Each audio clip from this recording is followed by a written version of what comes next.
Alrighty, guys. Mrs. Allison coming at you with another checkpoint practice. So this whole lesson was over quadratic equations, how to factor them, how to graph them, all of that good stuff. I thought this problem kind of went over a lot of the basics. So a couple things just looking at this equation. Right here, that x squared is called our leading coefficient. Okay, it's our very first, well, I guess the number in front of it, imaginary one here. That's the first number in this equation, and that's going to tell us whether or not the parabola is up, opening up or opening down. Because this x squared is positive, it is going to be opening up. Okay, so when we graph it, we should have a U shape that's pointing up. That also means that we have a minimum value because our vertex down here at the bottom is going to be the smallest number.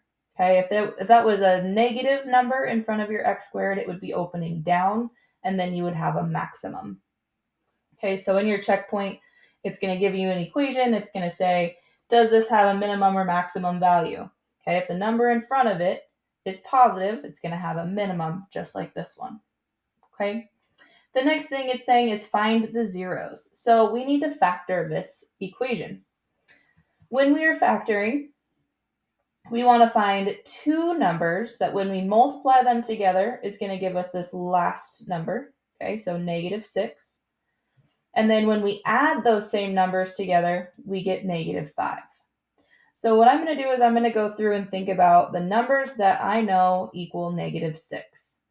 So I know -1 times 6 equals -6. And on the flip side of that, I know 1 times -6 equals -6. I also know that -2 times 3 equals -6, and 2 times -3 equals -6. Okay, so that's all of the numbers that I can think about for this last number.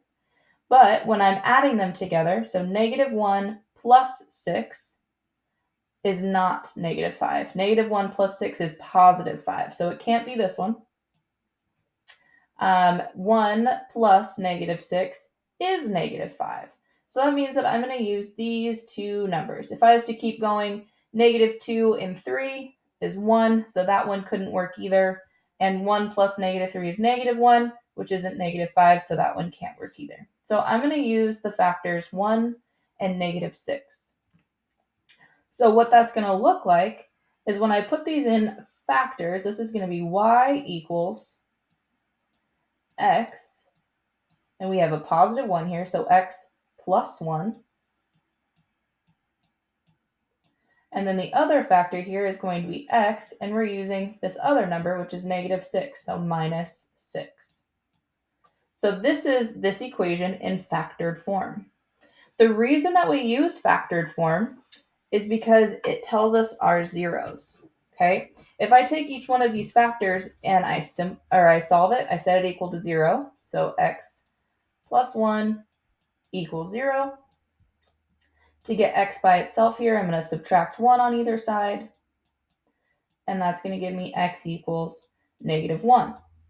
So if x equals -1, then I'm going to have a point over here at -1, 0. So this is 1, 2, 3, 4. Wait, 1, 2, 3, 4.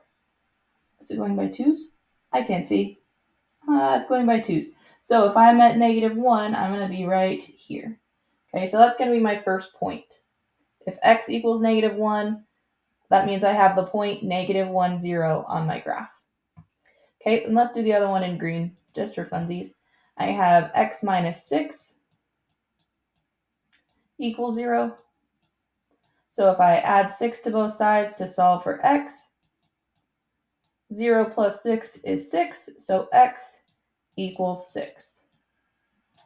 So now my next point, 2, 4, 6, is right there. Okay. The next thing it's asking is for the line of symmetry. Your line of symmetry can be found using the formula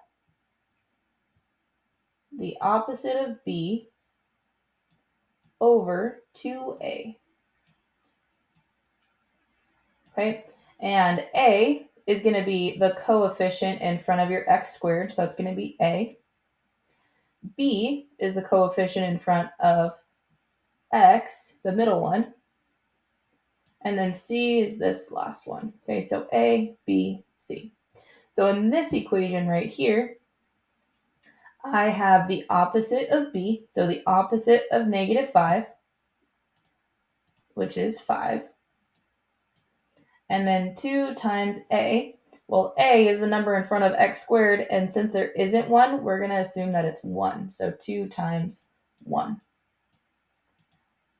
Okay, so 5 divided by 2 times 1, or just 5 divided by 2, is 2.5.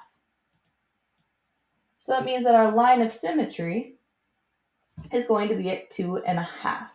So if this is 2 and then that's 3, it's going to be this line right here. Deep, deep, deep, deep, deep. Okay, so our line of symmetry is here, 2.5.